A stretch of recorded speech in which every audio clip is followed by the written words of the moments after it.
بسم اللہ الرحمن الرحیم، اللہم صلی اللہ علی محمد صلی اللہ تعالیٰ علیہ وآلہ وسلم۔ سب سے پہلے تمام دیکھنے والوں کو 13 رجب یوم ولادت امیر المومنین شیر خدا فاتح خیبر حیدر کرار مشکل کشا حضرت علی ابن ابو طالب علیہ السلام کا یہ پیارا دن بہت بہت مبارک ہو۔ اللہ اس دن کے صدقے پاکستان کی مشکلات آسان کرے۔ اور جب ذکر امیر المومنین کا ہوا ہے تو یاد رکھیے کہ حضرت عمر رضی اللہ تعالیٰ عنہ کی خلافت میں بھی جب وہ کبھی عدالت کے کسی فیصلے میں مشکل میں پڑ جاتے تھے تو حضرت علی علیہ السلام سے مدد لیتے تھے اور کہتے تھے کہ بے شک اس بات میں کوئی شک نہیں ہے، عدالتی نظام ان کے حوالے کر دیا۔ اور اسی لیے آج کے پروگرام میں عدالتی نظام کے اوپر خصوصی گفتگو کرنا چاہتا ہوں، کیونکہ نظام عدل کے بنا کوئی ملک ترقی نہیں کر سکتا۔ 26ویں آئینی ترمیم میں بڑے بڑے بلند و ببانگ دوہل دعوے کیے گئے۔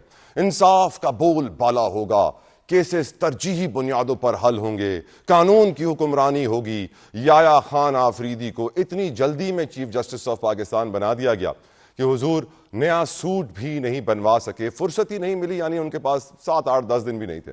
مگر اب تو سب کچھ اس کے بالکل برعکس ہو دکھائی دے رہا ہے۔ جیسا کہ 190 ملین پاؤنڈ کیس میں آج پھر ہم نے دیکھا کہ تیسری بار فیصلہ مؤخر ہوا، اور ہم سب کو پہلے سے معلوم تھا، بلیو اٹ اور ناٹ، جیسا 2 بار یہ فیصلہ پہلے مؤخر ہوا تھا اس وقت بھی سب کو معلوم تھا، حتیٰ کہ پی ٹی آئی والوں اور حکومتی عہدیداران کو بھی اس بات کا علم تھا کہ آج کا فیصلہ پھر کسی نہ کسی طریقے سے مؤخر ہوگا۔ بانی پی ٹی آئی بھی مایوسی کا شکار دکھائی دیے اس بات پہ۔ علیمہ خان نے اڈیالہ جیل کے باہر دوران گفتگو بتایا کہ بانی فیصلہ نہ آنے پر خاصے ناراض ہیں، وہ چاہتے ہیں کہ فیصلہ جلد آئے اور دنیا کو پتا چلے کہ القادری ٹرسٹ ہے کیا اور وہاں کیا تعلیم دی جاتی ہے۔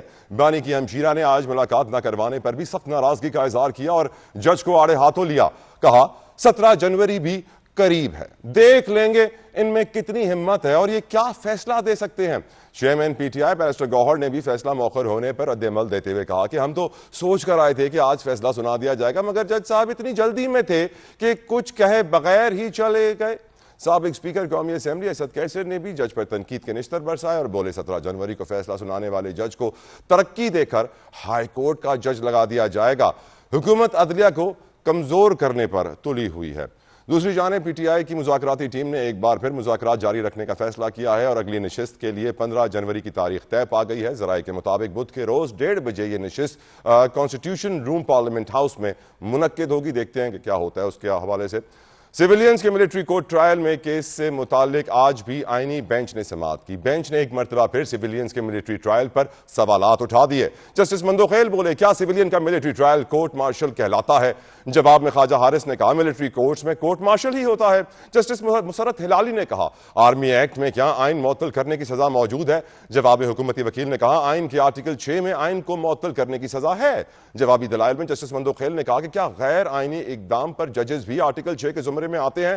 خواجہ حارث کچھ دیر بعد اٹھے اور کہا سیویلینز کا ٹرائل آرمی ایکٹ کی سیکشن 31D کے تحت آتا ہے۔ جسٹس مندوخیل نے جواب دیا سیکشن 31D تو فوجیوں کو فرائض کی انجام دہی سے روکنے پر اکسانے سے متعلق آتا ہے، میوٹنی پہ آتا ہے۔ وکیل بولے فوجی عدالتوں کو آئین نے بھی تسلیم کیا ہے۔ اس بات پر جسٹس مندوخیل نے کہا نماز سے دور رہنے کا حکم ہے لیکن نشے کی حالت میں۔ اس کے بعد سماعت ملتوی کر دی گئی۔ اس پر بھی آج کے پروگرام میں ہم گفتگو کریں گے۔ آگے بڑھیں سفارتی محاذ پر، جہاں نائب وزیر اعظم اور وزیر خارجہ اسحاق ڈار نے چند دن پہلے کہا تھا کہ پاکستان کی سفارتی تنہائی دور ہو چکی ہے اور پاسپورٹ کو عزت مل رہی ہے۔ آج 7 ممالک نے مزید 52 پاکستانیوں کو مختلف الزامات پر اپنے ملک سے ڈی پورٹ کر دیا، بے دخل کر دیا۔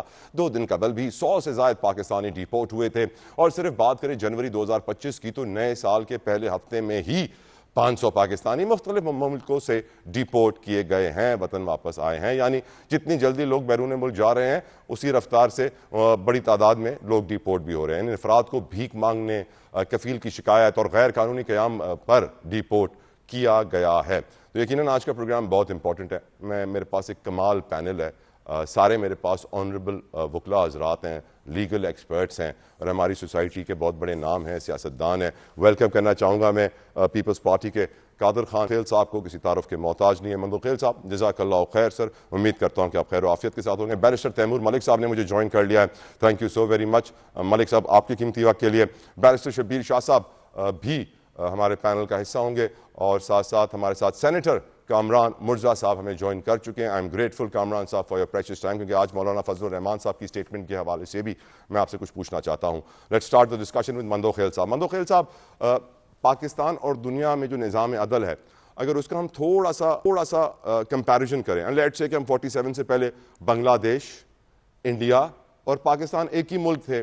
آج ہم دیکھتے ہیں کہ سر ہم 129 میں 140 ملکوں میں سے 129 پر ہیں. ورلڈ جسٹس پروجیکٹ رپورٹ 24 میں world justice rule of law index 23 create کی گئی. ہم افغانستان سے سر 1 نمبر بہتر ہیں. بنگلہ دیش ہم سے 2 نمبر بہتر ہے، 127 پوزیشن پہ ہے. انڈیا تو کمال 79 پر ہے سر. کیا وجہ ہے مندوق خیل صاحب؟ ملک تو ایک ہی تھا 47 سے پہلے، جب الگ الگ ہوا تو یہ پاکستان اور بنگلہ دیش کا نظام عدل اتنا برا کیوں نکلا؟ آپ کی اس کے اوپر کیا رائے ہے سر؟ بہت شکریہ جتوئی صاحب. پچھلے اسمبلی میں نے بل پیش کیا قومی اسمبلی میں کہ ایک چپراسی کی نوکری کے لیے تو آپ 3 مرتبہ انٹرویو ذات، نسل اور زبان پوچھتے ہو. ایک ہائی کورٹ کا جج آپ ڈائریکٹ لیتے ہو. بڑا اپریشیٹ کیے پی ٹی آئی کے حکومتی، اس کے بعد پی ڈی ایم کی حکومتی، بڑا اپریشیٹ کیا، مگر دونوں ادوار میں ٹال مٹول سے کام لیتے رہے. کامران مرتضیٰ صاحب میری بات کی تائید کریں گے، آئی ایم شیور کہ یہ جتنے بھی ججز آتے ہیں یہ کسی بڑے وکیل کے شاگرد ہوتے ہیں، کسی جج کی بیٹے ہوتے ہیں اور کسی کے رشتہ دار ہوتا ہے. غریب آدمی مجال ہے کوئی ہائی کورٹ کا جج بن سکے، وہ چپڑاسی بننے کے لیے بھی 3 مراحلوں سے گزرنا پڑتا ہے. ہائی کورٹ تو دور کی بات ہے. تو آپ مجھے بتا دو، اگر آپ کے ملک کی ججز کی اپوائنٹمنٹ ایسی ہو تو آپ پھر کیسے کہہ سکتے ہیں کہ ہم دنیا کے نمبر 1 یا نمبر 2 نمبر پہ آ جائے؟ باقی رہے گی افغانستان کے حوالے سے. افغانستان میں تو وہاں پہ ایک شریعت ہے، ایک وہاں پہ عام لوگ فیصلے کرتے ہیں. وہاں کوئی ایکسپرٹ نہیں ہوتے، لا ایکسپرٹ نہیں ہوتے، وہاں عام جو علماء ہوتے ہیں. تبھی تو پاکستان اور افغانستان میں فرق بہت کم ہے مندوق خیل صاحب. یہاں پہ خاص لوگ ہیں، وہاں پہ عام لوگ ہیں. ہاں یہ بالکل درست ہے، درست کہا آپ نے. یہ خاص لوگوں کا یہ کمال ہے کہ وہ اپنے لوگوں کو بھرتی کرتے ہیں، اور پھر حال تو یہی ہوگا آپ کا. اور ابھی تو غالباً تھوڑا کم ہو گیا ہے، پچھلے اس میں تو 141 نمبر پہ تھے اس میں، یا 131 نمبر پہ تھے اس میں، تو اب تو کم ہو گئے میرے خیال میں 1-2 درجے غالباً. تو میں یہ سمجھ رہا ہوں جب تک آپ کا میرٹ یہ ہوا کہ آپ چاچے مانجے بھتیجے جونیئر کے چیمبر کے لوگوں کو لگائیں گے تو اشر یہی ہوگا. اللہ رحم کرے سر اس ملک کے اوپر. یہ سوال اب کامران مرزا صاحب آپ کی طرف ہے. بھارت 79 پہ ہے، ہم 129 پہ ہیں، بنگلہ دیش 127 پہ ہے. ہم نے کیا ایسا غلط کیا سر آپ کی نظر میں کامران مرزا صاحب؟ ہم پارٹیشن سے پہلے بھی اگر آپ چلے جائیں تو جو ہندو تھے وہ ہم سے زیادہ بہتر جورسٹ تھے. جو ایون جو نا وہ محمدن لا بھی جو نا وہ ایک ہندو کی طرف سے لکھی ہوئی تھی. تو جب یہ علم کا یہ اس حد تک جو نا ہمارے ہاں فقدان ہوگا تو پھر آپ خود اندازہ کر سکتے ہیں کہ وہ بہتر تھے اس حوالے سے یا ہم بہتر تھے. پھر ہم نے اس کے بعد جو نا ہمارے یہاں ہر اصول جو ہے پامال ہوا، اور جو اصول پامال ہوئے اس میں 2 ادارے جو ہے نا اسپیشلی جو ہے وہ بہت زیادہ جو ہے آپ کو اس کے اوپر جو ہے نا وہ نظر رکھنی پڑے گی. ایک اس میں جس کو ہم اسٹیبلشمنٹ کہتے ہیں، اور ایک جوڈیشل اسٹیبلشمنٹ. 2 طرح کی اسٹیبلشمنٹ جو ہے یہ انہوں نے مل جل کے جتنا بھی جو کچھ بھی آج تک اس ملک میں ہوا ہے یہ مل جل کے ہوا ہے، یہ 2 پارٹ سے، اور ایک دوسرے کو کور دیتے رہے ہیں. اور اس کا نتیجہ یہ نکلا ہے کہ ہم جو ہے وہ جوڈیشل سسٹم میں تو 140 سے اوپر کے نمبر پہ چلے گئے، اور باقی بھی دنیا کے معاملات میں ہم جو ہے وہ کبھی ہم جو ہے نا مسلم ممالک کو لیڈ کیا کرتے تھے، اب ہم جو ہے نا وہ خیرات مانگا کرتے ہیں مسلم ممالک سے بھی، اسلام کے نام پہ، مسلمان ہونے کے نام پہ، اور باقی دنیا سے انسان ہونے کے نام پہ. تو جب ہماری یہ حرکتیں ہوں گی تو پھر اس کے بعد ہم کو کوئی پسند نہیں کیا جائے گا. کمٹمنٹ ہم کوئی پوری نہیں کرتے ہیں، کوئی ہماری بات پہ کوئی شخص اس بار نہیں کرتا دنیا میں. جب اس طرح سے آپ کا جو یہ اس طرح کا کردار ہوگا تو پھر آپ گلہ کس بات سے کرتے ہیں؟ اور یہ نہیں کہ کردار جو نہ صرف حکمرانوں کا ہے، میرا آپ کا سب کا اسی طرح سے ہمارے معاملات میں. اللہ ہمیں ہدایت دے کامران صاحب. یقیناً آپ نے درست فرمایا سر. ملک صاحب یور ویوز، کیا وجہ ہے کہ آج بنگلہ دیش بھی ہم سے بہتر ہے، انڈیا تو خیر بہت آگے ہے، کیا وجہ ہے کہ سر ہم نظام عدل میں مسلمان ملک ہونے کے باوجود، واحد ایٹمی مسلمان ملک ہونے کے باوجود اتنے برے نکلے سر؟ بسم اللہ الرحمن الرحیم. دیکھیں ہم نے اپنے جو عدلیہ کے نظام کو اور اپنی جو وکلا برادری کی سارا نظام ہے، سلسلہ ہے، اس کو اتنی دہائیوں میں بہتر ہی نہیں کیا، بلکہ ہم نے جو سیاست کے مسائل ہمارے باہر ہیں وہ ہم نے بار ایسوسیشنز میں بھی وہی لے آئے، بلکہ بار ایسوسیشنز کے الیکشن اب زیادہ مشکل ہوتے ہیں، زیادہ پیسہ لگتا ہے ان چیزوں کے اوپر، اور بہت پولیٹیسائز ہو چکی ہیں ہماری بارس۔ اس کا نتیجہ کیا ہے کہ جو جونیئر وکیل ہیں وہ کوئی ایکچوئل کام کی طرف توجہ کم دیتے ہیں اور سر اپنے ملک سینئرز صاحب کی سوری ٹو کیمپین۔ انٹرپٹ، ملک صاحب سوری ٹو انٹرپٹ، وکیل سیاسی، معذرت کے ساتھ دل آزاری ہو، آئی اپولوجائز، کہا جاتا ہے ججز سیاسی، سیاست اداروں کے اندر کہا جاتا ہے کرپشن اسی وجہ سے، نیب کچھ نہیں کر پاتی، کرپشن ختم نہیں ہو پاتی، کسی کو پکڑا نہیں جاتا، سیاست نے کچھ چھوڑا نہیں ہے ہمارے ملک میں ملک صاحب؟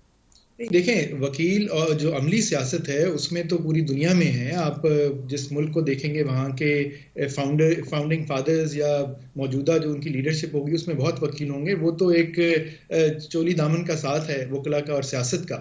میں جو بات کر رہا تھا کہ وکلا کا جو اپنا نظام ہے، بار ایسوسیشن، بار کاؤنسل کا، اس میں اکاؤنٹیبلٹی کوئی نہیں ہے، ٹرانسپیرنسی نہیں ہے، کنٹینیوئنگ پروفیشنل ڈیولپمنٹ کا نظام نہیں ہے۔ جن ملکوں کی طرف ہم دیکھتے ہیں وہاں جو چیزیں بہتر ہیں وہ اسی لیے ہیں کہ وہاں پہ بار کو کم از کم ریگولرائز کرتے ہیں، وہاں پہ ان کی اکاؤنٹیبلٹی ہوتی ہے۔ یہاں تو الیکشن جیت کے کلیشن کوفوں سے فائرنگ ہوتی ہے، ہوائی فائرنگ کر کے سیلیبریٹ کیا جاتا ہے، قانون توڑ کے پہلی سیلیبریشن ہوتی ہے کسی الیکشن کے بعد، اور جو باقی سارا طریقہ کار ہے، جس طرح لائسنسز ایشو کیے گئے، جتنے لاکھ اب وکیل انرول ہو چکے ہیں، کوئی انٹری بیریئر پراپر نہیں ہے۔ اب کچھ تھوڑی سی بہتری آئی ہے، لیکن جو اتنی دہائیوں کے اندر غلطیاں ہوتی نہیں ہیں اس کا ہم خمیازہ بھگت رہے۔ ایک میں بات اور صرف کروں گا کہ میرے سے پہلے جو مندوخیل صاحب نے شاید بات کی کہ یہاں پہ کوئی عام آدمی آگے نہیں آ سکتا جوڈیشری کے اندر، یہ بات ٹھیک ہے کہ سپیریئر جوڈیشری جو ہے وہ بڑا ایک قسم کا ایک کلب ہے، لیکن آپ انگلینڈ میں بھی بات کر لیں تو وہاں پہ بھی وہ کہتے ہیں کہ وائٹ اینگلو سیکشن پروٹیسٹنٹ جو ہے، بنگلہ دیش اور انڈیا سے کریں نا کمپیئر سر پلیز، وہ بھی آکسفورڈ یا کیمبرج کا پڑھا ہوا وہی سپیریئر کورٹ کے ججز بنتے ہیں۔ ہمارے پاس پاکستان میں بلکہ اور کوئی چارہ نہیں ہے، ہم نے انہی لوگوں کو بلکہ جج بنانا چاہیے سپیریئر کورٹس کا جن کے پاس وسائل بھی ہوں، جن کا کوئی اپنا بھی کوئی قلعہ مضبوط ہو، تاکہ نہ وہ کسی فیئر میں آ کے کوئی فیصلہ دیں، نہ کسی فیور سے کی وجہ سے فیصلہ دیں۔ سو ان چیزوں سے بالا تر ہوں، اور وہ وہی ہو سکتے ہیں جن کا ایک سوسائٹی میں کوئی اپنی ایک پہچان یا بطور کامیاب وکیل یا جو بھی وہ کرتے ہیں وہ ہو، اور وہ انفارچونیٹلی اسی سرکل کے ہیں۔ لیکن یہ انگلینڈ وغیرہ میں بھی یہی ہے، انڈیا میں بھی یہی ہے۔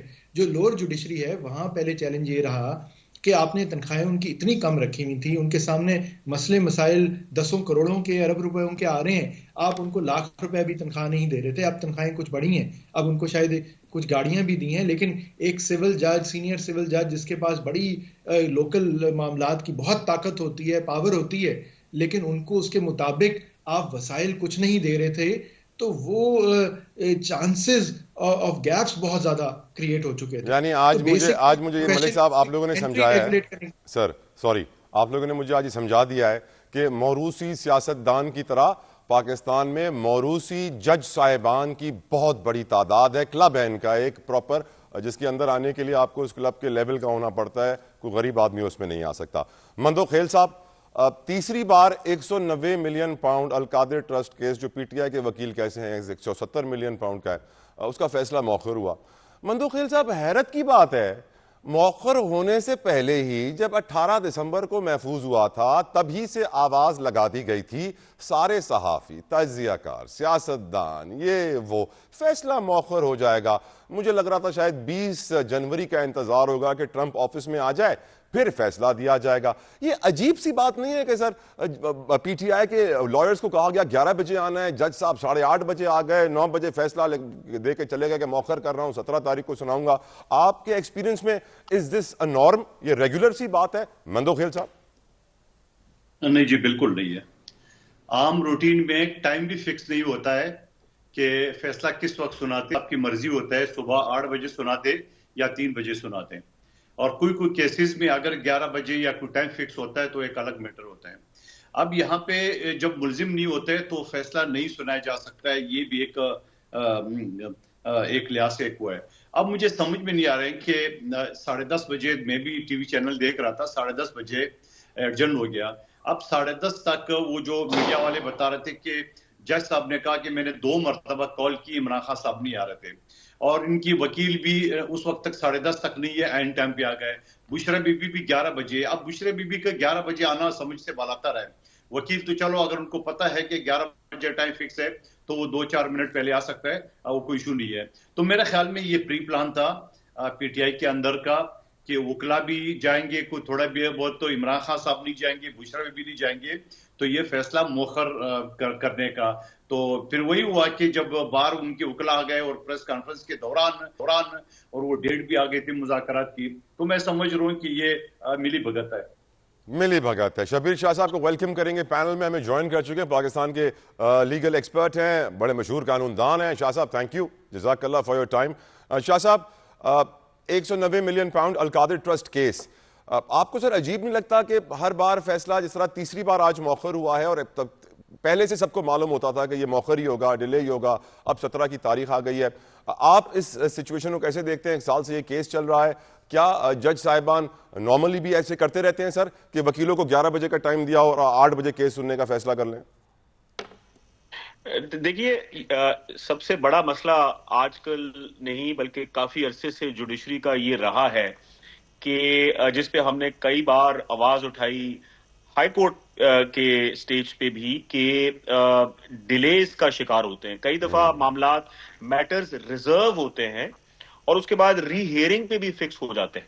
ایسا بھی ہوتا ہے, جو کہ میرے خیال میں کوئی ایسا شخص ہوگا جو کہے گا کہ یہ ٹھیک ہے یا اس پہ تعجب کا اظہار نہیں کرے گا. In fact even I don't think PTI would also be accepting this. So اس پہ تو unusual ہے بالکل, اور اس کی تحقیق ہونی چاہیے. شاہ صاحب آپ کے آنے سے پہلے نا پروگرام میں نے ایک سوال کیا تھا کہ پاکستان کی جوڈیشری اس قدر ہم کیوں گر گئے ہیں دنیا میں. ہم 129 پہ ہیں, افغانستان کے بالکل برابر ہیں, بنگلہ دیش بہتر ہم سے, انڈیا تو بہت بہتر ہم سے. اور پھر مندوخیل صاحب نے ہمیں بتایا کہ ایک چپڑاسی کی بھی بھرتی ہوتی ہے تو 3 بار انٹرویو ہوتا ہے. جو جج صاحبان کی بھرتی ہوتی ہے تو it's all nepotism, it's all موروثی ججز. آپ جب تک رشتہ داری نہیں ہوتی, کوئی کنیکشنز نہیں ہوتے, لابی نہیں ہوتی, وہ جج نہیں بنتے. ڈو یو اگری سر؟ دیکھیے, میں ود ریسپیکٹ اس بات سے اگری نہیں کروں گا, بالکل ڈس اگری کروں گا اس بات سے.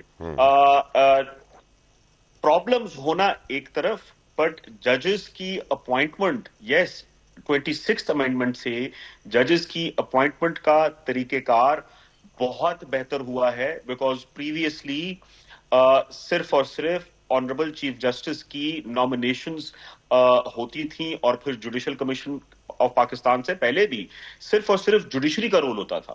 اب credit goes to Pakistan Peoples Party that اس وقت جوڈیشل کمیشن, جو کہ ایک ایسا ادارہ ہے جس میں پارلیمنٹیرینز بھی ہیں, جس میں گورنمنٹ کے لوگ ہیں, اپوزیشن کے لوگ ہیں, جوڈیشری کے بھی لوگ ہیں, اور باقاعدہ بحث ہوتی ہے. سو میرے خیال میں اس وقت جو پروسیجر ہے وہ بہت بہتر پروسیجر ہے. آپ نے ابھی بھی نامینیشنز دیکھی ہوں گی, جوڈیشری کی طرف سے نامینیشنز آئی ہیں, گورنمنٹ کی طرف سے نامینیشنز آئی ہیں, اپوزیشن کی طرف سے نامینیشنز آئی ہیں. اس پہ بحث ہوگی. I don't think as a practicing advocate of the High Court and the Supreme Court, میرا خیال نہیں ہے کہ بالکل ہی نیپوٹزم پہ اپوائنٹمنٹس ہوتی ہیں. ہمارے ہاں بہت اچھے ججز ہیں, انٹیگریٹی ہے ان کی, آنیسٹی ہے. ان دونوں چیزوں پہ کسی قسم کا مجھے اعتراض نہیں ہے. جو اعتراض ہے, جس پہ ہم بار کاؤنسلز میں بار بار اور آج بھی کرتے رہے ہیں, وہ صرف اور صرف یہ ہے, جو میرٹ پہ ہے, وہ یہ ہے کہ ان ایکسپینسو اور ایکسپیڈیشس جسٹس نہیں ملتا. وہ کیوں نہیں ملتا؟ کیونکہ ججز کو کاسٹس لگانی چاہیے, اور کاسٹس کے علاوہ آپ کو ٹائم دینا چاہیے وکلا حضرات کو کہ 5 منٹ اور 10 منٹ کے آرگیومنٹس کریں. جب تک کوئی وکیل 6 گھنٹے کے آرگیومنٹس نہیں کرتا، اس کو لگتا ہے اس نے کیس نہیں چلایا. پیسے وصول نہیں. یا شبیر شاہ صاحب وہ اتنی فیس بھی تو لیتے ہیں آج کل 2-2 3-3 کروڑ روپے تو حلال کرنے کے لیے شاید 6 گھنٹے وہ تقریر کرتے ہیں. I will come back to you شاہ صاحب. شاہ صاحب سید بادشاہ I agree. I will come back to you. We'll continue this discussion. Kamran Murtaza صاحب میرے پاس ابھی بس آخری منٹ کے لیے. ملک صاحب پلیز آپ کی اجازت سے. Sorry sir. مرتضیٰ صاحب آپ سے جاتے جاتے ایک سوال پوچھنا ہے. مولانا فضل الرحمان نے آج کیا ہے سیاست دانوں پر افسوس ہے وہ سمجھوتا کر لیتے ہیں. سر کیا نظام عدل اور پاکستان کا حال آج اسی لیے ہے؟ مرتضیٰ صاحب، کامران مرتضیٰ صاحب. اس میں ہمارا قصور بھی ہے. ہم یہ یقیناً کہتے ہیں کہ اسٹیبلشمنٹ اور عدلیہ کا کردار ہے اس پاکستان کی خرابی میں، مگر اس میں ہم بھی اسی طرح سے ذمہ دار ہیں جیسے باقی لوگ ذمہ دار ہیں، اور ہم بھی جو ہے نا وہ کمپرومائز کرتے ہیں. اگر آپ کے پاس فرض کریے آپ 19 ہیں اور آپ 20 ہیں اور میں 19 ہوں، اور اس 19 کو 20 میں ہم نے کنورٹ کرنا ہے، تو میں پھر کہیں اور ہاتھ ملا کے پھر آپ کے 20 کو 19 زیادہ ہو جائیں گے، آپ کے 20 کم رہ جائیں گے. یہ ہمارے پارٹ پہ ہوتا رہتا ہے، اور یہ پاکستان کا المیہ ہے کہ یہ پالیٹیشین اسٹیبلشمنٹ، پھر اس کے بعد اسٹیبلشمنٹ اور عدلیہ، یہ سارے مل جل کے اس پاکستان کو اس طرح سے خراب کرتے ہیں. تو اس کو ٹھیک کرنے کا تہیہ کر لیں. اگر ہم طے کر لیں کہ جو الیکشن ہوں گے فیئر اور فری ہوں گے، کیونکہ معیشت کا تعلق سیاست کے ساتھ ہے. جس دن الیکشن ٹھیک ہونا شروع ہو جائیں گے اس دن جو باقی ریمیننگ پارٹیاں جو ہے وہ سیاست میں ڈسٹربنس کریٹ نہیں کریں گی اور پاکستان اپنی ڈگر پہ آ جائے گا. تو وہ یہ جو انگلی پکڑ کے کسی پارٹی کو جو اقتدار میں لانا ہے، بھلے وہ 2018 ہو بھلے وہ 2024 ہو، اس عمل کو جو ہے وہ بند ہونا چاہیے. درست طور پہ ہم کو جو ہے نا لوگوں پہ چھوڑ دینا چاہیے کہ وہ الیکشن جو بھی ہو اس کا نتیجہ جو بھی ہو اس کو تسلیم کیا جائے، اور اسی کو جو ہے وہ آمین. اللہ تعالیٰ آپ کی لیڈر کو کامیاب کرے سر. ایسا ہو جائے سر کہ فری اینڈ فیئر الیکشن ہو اور انگلی پکڑ کے سیاست دان پاور میں آنا چھوڑ دیں. اللہ کرے ایسا ہو جائے. ایک بریک کا مجھے کہا جا رہا ہے. تھینک یو کامران مرتضیٰ صاحب. I note on time you have to go. جزاک اللہ سر، آپ نے پھر بھی ہمیں وقت دیا. ویورز ایک بریک لیتے ہیں، بریک سے واپس آئیں گے تو آپ سے ہم سامنے رکھیں گے کہ آج کیوں chief justice of supreme court justice Yahya Afridi صاحب نے یہ کہا کہ سپریم کورٹ ایک ٹائٹینک ہے. After this break. Chief justice of Pakistan justice Yahya Afridi نے پریس ایسوسی ایشن کے ممبران کے ساتھ گفتگو کرتے ہوئے یہ کہا کہ پازیٹیو کنسٹرکٹیو کرٹیسزم، تعمیراتی تنقید ہونی چاہیے ججز کے اوپر، اور یہ بھی کہا کہ سپریم کورٹ ایک ٹائٹینک ہے جس کو ہم فوراً سے موڑ نہیں سکتے. ٹائٹینک کا ذکر آتے ہی پاکستانی قوم کے ذہن میں پہلی تصویر یہی آتی ہے کہ لیونارڈو ڈی کیپریو اور کیٹ ونسلیٹ کشتی کے کونے پہ کھڑے ایک دوسرے کے ہاتھ پکڑ کے، وہ کشتی جو وقت پہ گھوم نہ سکی اور برف میں جا کے پھنس کر ڈوب کر سارے لوگ اپنی جانوں سے ہاتھ دھو بیٹھے. آج میں سوال پوچھنا چاہتا ہوں سب سے پہلے تیمور ملک صاحب سے. تیمور ملک صاحب، اس ٹائٹینک کی ڈائریکشن آپ کیسے دیکھ رہے ہیں اس وقت؟ کیونکہ ہمارے چیف جسٹس ایک طرف تو تعریفیں کر رہے ہیں کہ بہت اچھا کام بھی ہو رہا ہے، بہتری بھی آ رہی ہے نظام میں، دوسری طرف وہ کہتے ہیں کہ سمت ڈائریکشن درست کرنے کی ضرورت ہے، ڈائریکشن درست کی جا سکتی ہے. اور ملک صاحب اگر یہ ڈائریکشن درست ہو جائے تو آپ کو لگتا ہے کہ 17 جنوری کو 190 ملین پاؤنڈ کا فیصلہ آ جائے گا؟ کیونکہ مجھے یہ لگ رہا ہے ملک صاحب کہ 20 جنوری کو ایک طرف ٹرمپ عہدے کا اپنا حلف اٹھا رہے ہوں گے، دوسری طرف جج ناصر جاوید صاحب فیصلہ دے رہے ہوں گے کہ عمران خان کو اتنی بڑی سزا ہو گئی. Your views on it sir. دیکھیں، پہلے تو یہ وہ 170 یا 190 ملین پاؤنڈ کا نہیں ہے، کیس نہیں ہے، بیکاز یہ ٹائٹل غلط ہے. یہ اس طرح کے کوئی اماؤنٹ عمران خان صاحب کو یا ان کی بیگم کے اکاؤنٹس میں تو آئے نہیں. یہ ایک القادر ٹرسٹ کے سے ریلیٹڈ ایک کیس ہے. سو دیکھتے ہیں اس پہ ججمنٹ کیا آتی ہے. میرے خیال میں ہمیں کسی کو بھی، یہ پاکستان کا ایک اندرونی معاملہ ہے، ہمیں کسی باہر کی حکومت یا کسی طاقت کے اوپر انحصار نہیں کرنا چاہیے، نہ ان کی طرف دیکھنا چاہیے. جو بھی ہوگا پاکستان کے عدالتی نظام سے ہوگا.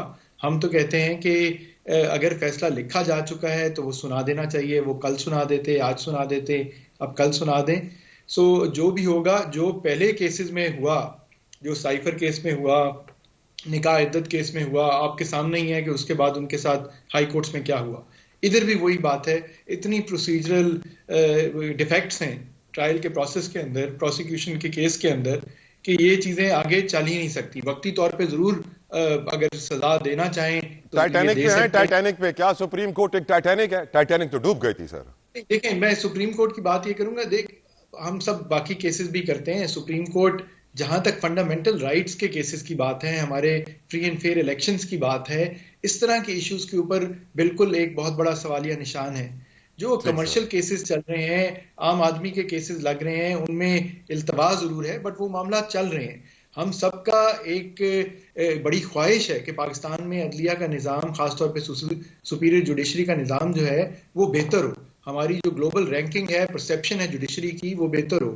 آپ کے ملک میں فورن انویسٹرز اس لیے بھی کم آتے ہیں بیکاز ان کو آپ کی جوڈیشل سسٹم کے اوپر اعتماد نہیں. آپ کانٹیکٹس کرتے ہیں تو وہ آپ سے فورن گورننگ لا اور آربیٹریشن کلاس ڈلواتے ہیں. سر اتنے پاکستانی جو ملک چھوڑ کے جا رہے ہیں وہ اس لیے تو چھوڑ کے جا رہے ہیں, ان کو معلوم ہے کہ یہاں پہ آئین کی بالادستی نہیں ہے. الاؤمی مندوخیل صاحب, چیف جسٹس یہ بھی کہتے ہیں وہ وقت گزر گیا کہ ججز ایک دوسرے کے خلاف تھے, آج ججز آزاد ہیں. کیا آپ کو بھی ایسا ہی لگتا ہے کہ سپریم کورٹ ایک ٹائٹینک ہے سر؟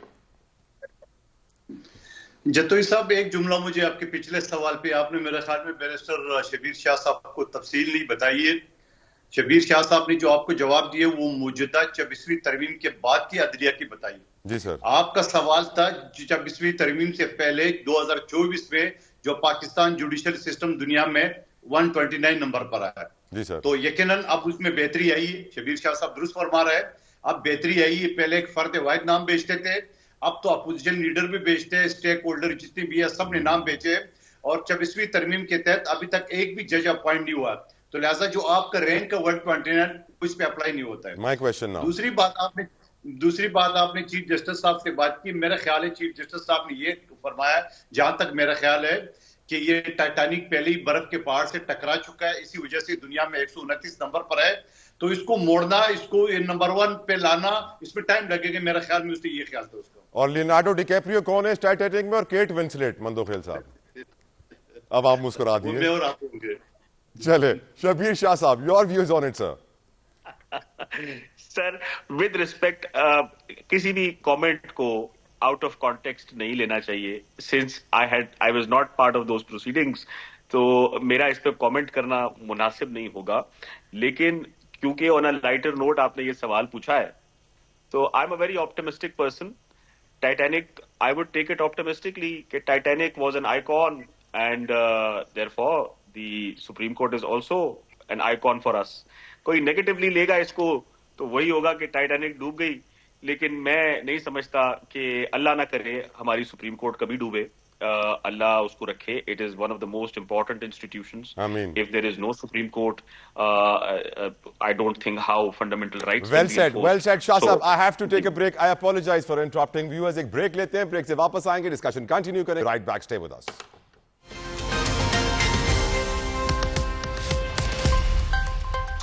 اگر آپ ان نوجوانوں میں سے ہیں جو ملک سے باہر جانے کا خواب رکھتے ہیں تو یہ سیگمنٹ آپ کے لیے بہت ضروری ہے. قادر مندوخیل صاحب, جو سوال میں آپ سے پوچھنا چاہتا ہوں, ہم یہ سب جانتے ہیں کہ قانونی طور پر 10 لاکھ کے قریب نوجوان لوگ سکلڈ لیبر پاکستان چھوڑ کے ہر سال جاتے ہیں, اور اندازوں کے مطابق بہت بڑی تعداد میں لوگ غیر قانونی طریقے سے 25-30 لاکھ روپے دے کر ڈنکی کنٹینر سے سمگل ہونے کی کوشش کرتے ہیں, پھر اپنی جان گنوا بیٹھتے ہیں. یعنی وہ 25-30 لاکھ پاکستان میں نہیں لگانا چاہتے. ہم یہ بھی جانتے ہیں کہ 10 کروڑ سے زائد لوگ غربت کی لکیر سے نیچے رہتے ہیں. ہم یہ بھی جانتے ہیں کہ پاکستان میں کتنے پرابلمز ہیں, 3.5 کروڑ کے قریب بچے اسکولوں سے باہر ہیں, تنی کہاں.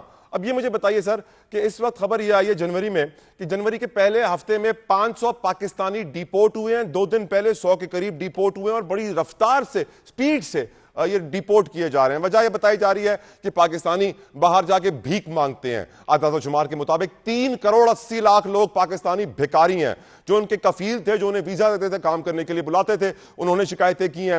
اوور سٹے کر لیتے ہیں, باہر جا کے قانون کا احترام نہیں کرتے, جتنا ان کو وقت دیا جاتا ہے حکومت کی طرف سے اس سے زیادہ اوور سٹے کر لیتے ہیں.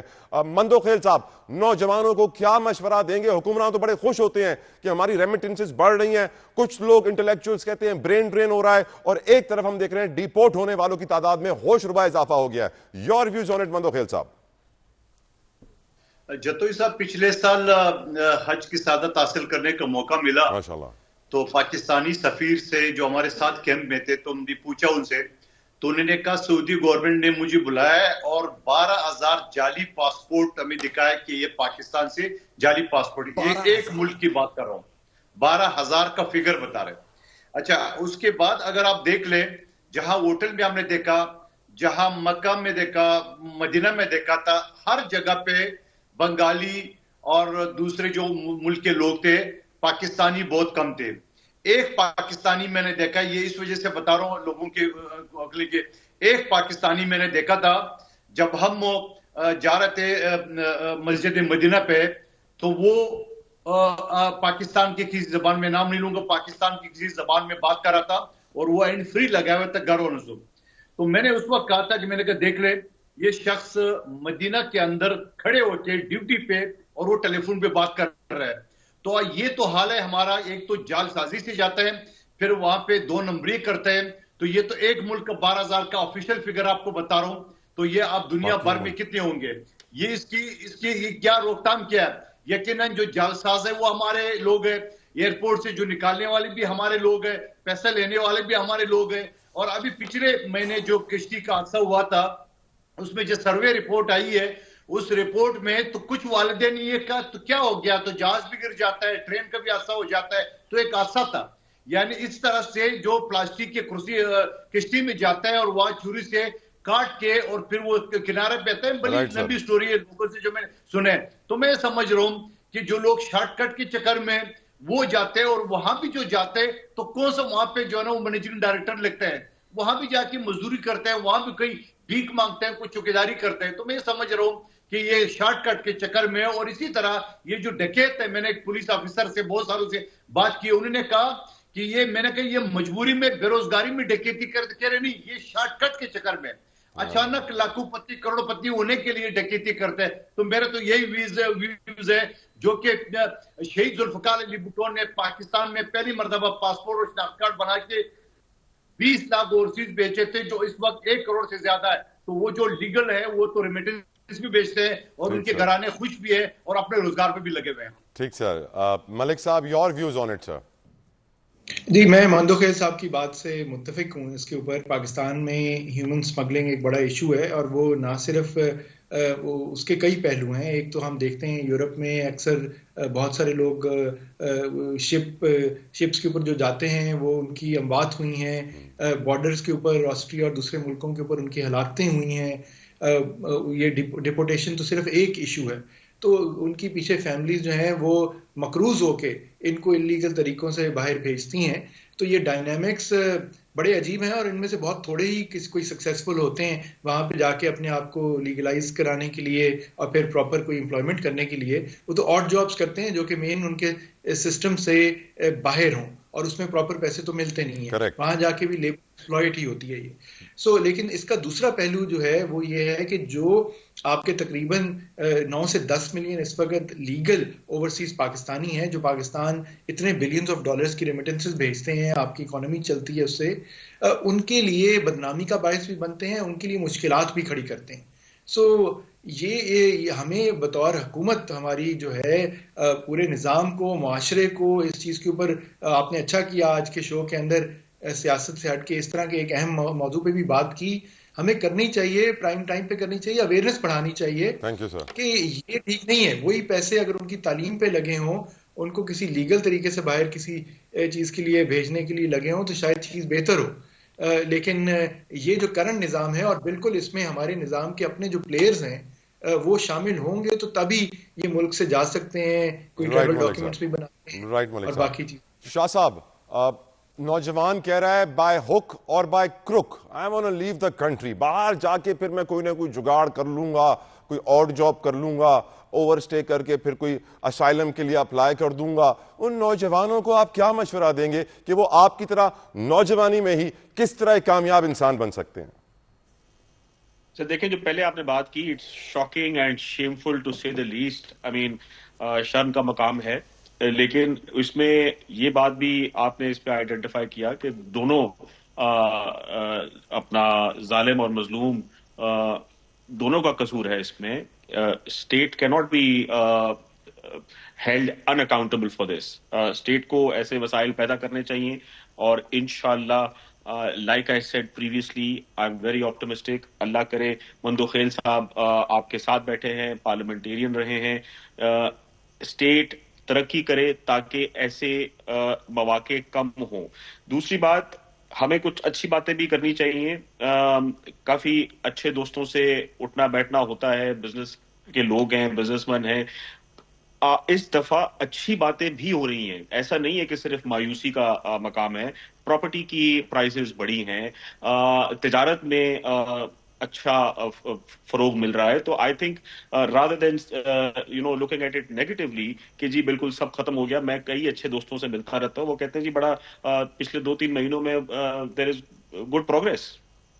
Right, thank you so very much Shabbir Shah صاحب, thank you so very much Qadir Khan Mandokhel صاحب, بیرسٹر تیمور ملک صاحب اور سینیٹر کامران مرزا صاحب نے ہمیں جوائن کیا تھا. میں بے حد مشکور ہوں سارے, میں نے اپنا قیمتی وقت ہمیں دیا. جس طرح یقیناً اچھی چیزیں بھی ہو رہی ہیں پاکستان میں, بٹ سیڈلی ایک نیگیٹیوٹی کا ماحول بھی ہے جس کی وجہ سے لوگوں کو آدھا گلاس خالی پہلے نظر آتا ہے, آدھا گلاس بھرے ہوئے سے. میں دعا کرتا ہوں اور امید کرتا ہوں کہ پاکستان کا آنے والا وقت گزرے ہوئے وقت سے بہتر ہو. اللہ تعالیٰ اپنے محبوب کے صدقے, اس کی پیاری آل کے صدقے ہماری یہ دعا قبول کرے. آپ بھی میرے ساتھ کہیے آمین. اپنا خیال رکھیے گا. I'll see you tomorrow. Until then, اللہ حافظ.